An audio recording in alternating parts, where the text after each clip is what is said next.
कहानी की शुरुआत में ही हम एक प्राइवेट डिटेक्टिव ब्योमकेश बख्शी को देखते हैं, जो कि अपने फ्रेंड ऑथर अजित बनर्जी के साथ बात कर रहे थे। तभी उनके घर में निशानाथ सेन नाम के एक बिजनेसमैन आते हैं, जो कि एक एक्स जज थे और निशानाथ ब्योमकेश के लिए एक स्पेशल केस लेकर आए थे। और हमें ये पता चलता है कि निशानाथ गुलाब कॉलोनी नाम के एक जगह पर रहते हैं और वहाँ पर उनके बहुत सारे फ्लावर्स का गार्डन था और डेयरी फार्म भी था और उनका इन सब का ही बिजनेस था। और गुलाब कॉलोनी में बहुत सारे लोग एक साथ रहते थे। दरअसल निशानाथ जब जज थे तब उन्होंने 20 से भी ज्यादा लोगों को फांसी की सजा सुनाई थी और अपने कैरियर के आखिरी दिनों में उन्हें इन सारी बातों का बहुत ही रिग्रेट होता था और अब वो चाहते थे कि समाज के जो पिछड़े हुए लोग हैं उन्हें वो आसरा दे, उन्हें सुधरने का एक मौका दे। और ऐसे ही उनके कॉलोनी में जो लोग रहते थे वो भी कहीं न कहीं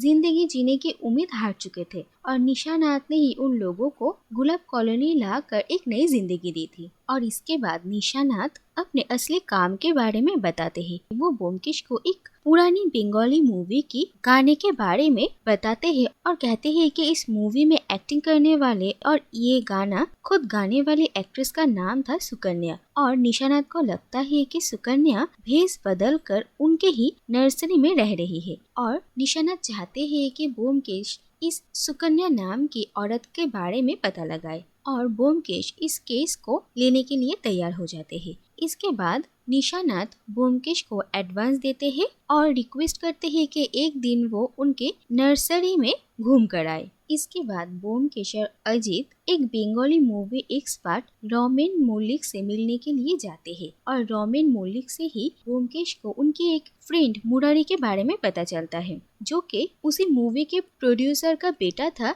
जिस मूवी में सुकन्या एक्टिंग कर रही थी। और रोमेन कहते हैं कि इस मूवी की शूटिंग के दौरान मुरारी के साथ सुकन्या का अफेयर शुरू हुआ था और एक दिन सुकन्या के साथ मुरारी जब एक घर में था तभी अचानक मुरारी का मर्डर हो जाता है और उसके घर से 20,000 रुपए और बहुत सारी गोल्ड ज्वेलरी चोरी हो जाती है और सारा शक सुकन्या के ऊपर ही जाता है और पुलिस सुकन्या के ऊपर अरेस्ट वारंट भी निकालती है, लेकिन सुकन्या का कोई अता पता ही नहीं चलता। इसके बाद एक दिन रोमेन मल्लिक के साथ जाकर ब्योमकेश और अजित उसी मूवी के उस गाने को देखते हैं और पूरा गाना सुनते हैं और इसके बाद ब्योमकेश सुकन्या का एक फोटो लेकर आते हैं। इसके बाद एक दिन ब्योमकेश और अजित भेष बदल कर निशानाथ सेन के नर्सरी गुलाब कॉलोनी पहुंचते हैं और ब्योमकेश ने एक जापानीज हॉर्टिकल्चरिस्ट ओकाकुरो का भेष लिया था और अजित ब्योमकेश की इंडियन असिस्टेंट था। और इसके बाद निशानाथ के साथ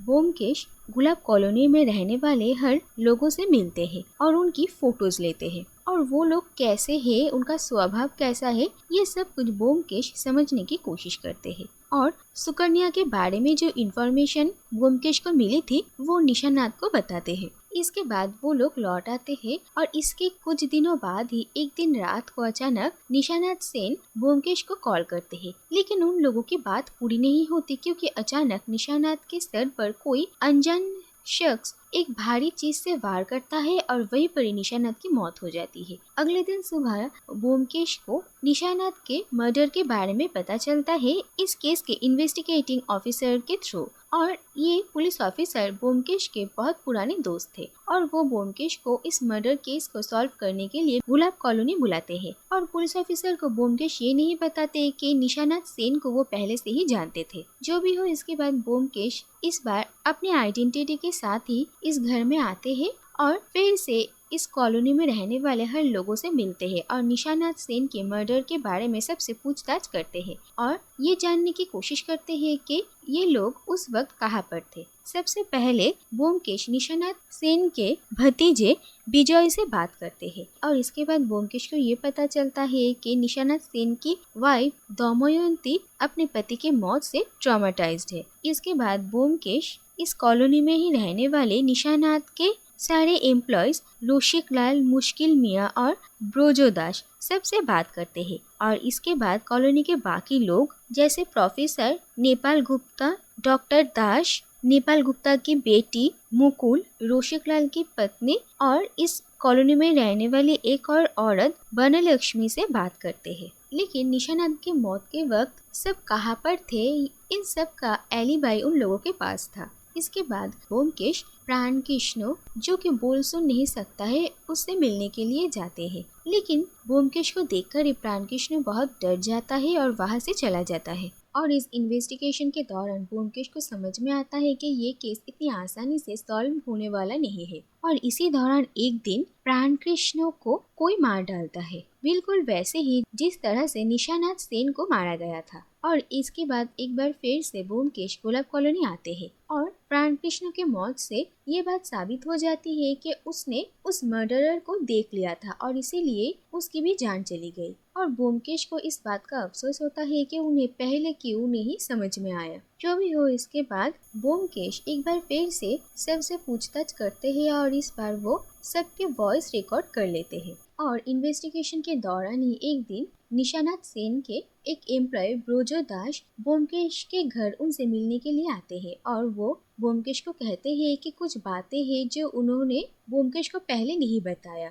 और वही बातें अब वो ब्योमकेश को बताने के लिए आए हैं। और वो कहते हैं कि दरअसल दमयंती निशानाथ की पत्नी नहीं है, उन लोगों की शादी ही नहीं हुई थी। दरअसल बहुत साल पहले निशानाथ सेन ने दमयंती के पति लाल सिंह को एक क्रिमिनल केस में फांसी की सजा सुनाई थी और इसके बाद से ही दमयंती बेसहारा हो गए थे। और वो एक दिन निशानाथ सेन से मिलने के लिए आते हैं और निशानाथ सेन उसकी खूबसूरती में खो जाते हैं और इसके बाद से ही वो दमयंती को अपने साथ ही रखते हैं। लेकिन दमयंती के पति लाल सिंह इसके बाद इस केस को हाई कोर्ट में अपील करते हैं और वहाँ पर उसकी फांसी की सजा कम हो जाती है और 14 साल की जेल की सजा सुनाई जाती है। और अपने पति के जिंदा होने की वजह से ही दमयंती के साथ निशानाथ शादी नहीं कर पाते हैं और वो लोग झूठे पति पत्नी के पहचान से ही साथ रह रहे थे। और 14 साल बाद लाल सिंह जेल से छूटने के बाद वो अब निशानाथ और दमयंती से बदला लेने के लिए वापस लौट आया था। और लाल सिंह कभी कभी रात को दमयंती से मिलने के लिए आते हैं और उसे ब्लैकमेल करते थे पैसों के लिए। और दमयंती भी अपने और निशानाथ सेन के नाम को बचाने के लिए लाल सिंह को पैसे दिया करती थी। और ये सारी बातें सुनकर भी ब्योमकेश को ये लगता है कि इस मर्डर के पीछे शायद कोई और रीजन भी हो सकता है, इसीलिए वो अपना इन्वेस्टिगेशन जारी रखते हैं। इसके बाद ब्योमकेश को ये भी पता चलता है कि दरअसल विजय के साथ नेपाल गुप्ता की बेटी मुकुल की शादी तय हुई थी। लेकिन इसके बाद जब बनलक्ष्मी यहाँ पर आती है तो विजय बनलक्ष्मी के खूबसूरती से अट्रैक्टेड होता है और वो बनलक्ष्मी से ही शादी करना चाहता था। और ब्योमकेश को लगता है कि शायद निशानाथ इस रिश्ते से खुश नहीं होंगे और विजय के पास भी एक वजह थी अपने चाचा जी को मारने का और उनकी सारी जायदाद अपने नाम करने का। इसके बाद ब्योमकेश गुलाब कॉलोनी के सारी औरतों के साथ सुकन्या की फोटो मिलाकर देखता है कि इनमें से कोई सुकन्या है या नहीं, लेकिन उनमें से किसी के साथ भी सुकन्या का चेहरा नहीं मिलता है। इसके बाद देखा जाता है कि एक दिन ब्योमकेश डॉक्टर दास का पीछा करते हुए एक जगह पर पहुंचते हैं और ये देखा जाता है कि वहाँ पर डॉक्टर दास एक घर किराए पर लेकर रखा था और वो कभी कभी यहाँ पर आया करते थे। और फिर डॉक्टर दास के एब्सेंस के दौरान ब्योमकेश एक दिन उस घर के अंदर जाता है और वहाँ पर उसे बहुत ही अजीब अजीब सी चीजें मिलती है और साथ ही में एक टेप रिकॉर्डर। और ये टेप रिकॉर्डर सुनते ही ब्योमकेश के सामने सब कुछ क्लियर हो जाता है। और एक दिन वो निशानाथ सेन के ही गुलाब कॉलोनी के घर में आते हैं और वहाँ पर सभी मौजूद थे और पुलिस भी थी और ब्योमकेश एक एक करके सबकी सच्चाई बताने लगते हैं। और ब्योमकेश कहते हैं कि निशानाथ सेन और प्राणकृष्ण को मारने वाले कोई और नहीं बल्कि डॉक्टर दास थे। और ये बात सुनकर डॉक्टर दास हैरान हो जाते हैं और वो कहते हैं कि जब शायद निशानाथ सेन का मर्डर हुआ था वो उस वक्त अपने कमरे में बैठकर सितार बजा रहे थे और उनकी सितार की आवाज बाकी सब ने भी सुना था। और ब्योमकेश उसके बाद ही वो टेप रिकॉर्डर निकालते हैं और रिकॉर्डर ऑन कर देते हैं जहाँ पर से भी सितार का आवाज आ रहा था। और ब्योमकेश कहते हैं कि उस वक्त डॉक्टर दास ने इसी टेप रिकॉर्डर को ऑन कर दिया था, जिससे कि सबको ये लगे कि डॉक्टर दास सितार बजा रहे थे, और इसी मौके का फायदा उठाकर उन्होंने निशाना सेन को मार डाला है। और ब्योमकेश को इस बात का इतना श्योरिटी इसलिए था क्योंकि इस रिकॉर्डर में सितार का जो धुन बज रहा था वही धुन ब्योमकेश ने भी निशाना सेन के मर्डर के वक्त सुना था, जब वो ब्योमकेश से ही फोन पर बात कर रहे थे। और इसके बाद ब्योमकेश सुकन्या के बारे में भी सबको बताने लगते हैं, और ब्योमकेश कहते हैं कि सुकन्या कोई और नहीं बल्कि बनलक्ष्मी है, और वो बनलक्ष्मी का ही गाया हुआ वही पुराना गाना चलाते हैं, जो सुनकर बनलक्ष्मी बहुत इमोशनल हो जाती है। और इसके बाद वो खुद ही ये एक्सेप्ट कर लेती है कि दरअसल वही सुकन्या है और डॉक्टर दास उसके हस्बैंड है, और डॉक्टर दास बनलक्ष्मी की खूबसूरती को इस्तेमाल करके पैसे कमाना चाहते थे, और उन्होंने ही बहुत साल पहले मुरारी को बनलक्ष्मी के प्यार के जाल में फंसाकर उसका मर्डर करके उसके सारे पैसे और गहने चोरी कर लिए, और इसके बाद उन्होंने सुकन्या की प्लास्टिक सर्जरी किया था, जिससे कि उसका चेहरा बदल जाए और कोई भी उसे ना पहचान सके। और ब्योमकेश को ये बात पहले से ही पता चल गई थी, और डॉक्टर दास के घर में से उन्हें बहुत सारे पैसे और गहने भी मिले थे। और ब्योमकेश कहते हैं कि निशाना सेन को जब डॉक्टर दास ने मारा था तब प्राणकृष्ण ने डॉक्टर दास को देख लिया था, और डॉक्टर दास को लगा कि प्राणकृष्ण उनके लिए खतरा बन सकता है, इसीलिए उन्होंने प्राणकृष्ण को भी मार डाला था। और डॉक्टर दास को जब समझ में आता है कि सारी सबूत उनके खिलाफ है तो वो वहाँ से